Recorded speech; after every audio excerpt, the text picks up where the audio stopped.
Your employee handbook mentions progressive discipline. It says employees will receive verbal warnings, then written warnings, then possible suspension, then termination. The concept is there.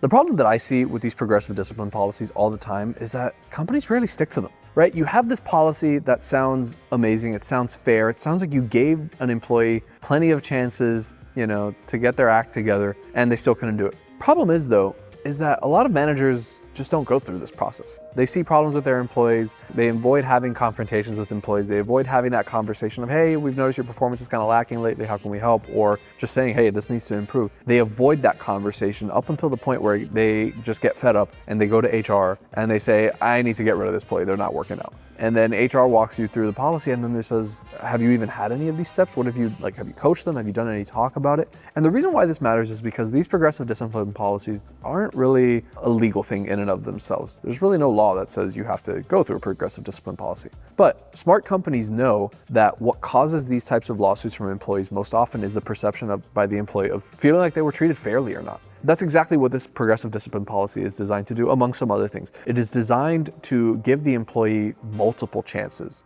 to fix something. And if they still can't do it, well, that was it. But there is something about it that feels fundamentally fair. And an employee who is let go after being given all of these opportunities to improve, not always, but is more likely to feel like, okay, all right, they tried, I couldn't get it together. And those are the people who are less likely to sue. On the flip side, it is the employees who feel like they were treated most unfairly who are most likely to sue. And so when we talk about the value of a progressive discipline policy, we talk about giving an employee a chance so that they feel like they've been treated fairly, which in turn limits the risk of liability. But the policy is only as good as its implementation. And so if your middle managers or your senior leadership just aren't making use of the policy, just get rid of it, because having it there makes it look like you're cutting corners, which suggests that you were doing something wrong. Comment handbook below and I'll send you the complete breakdown of all 3 critical missing sections.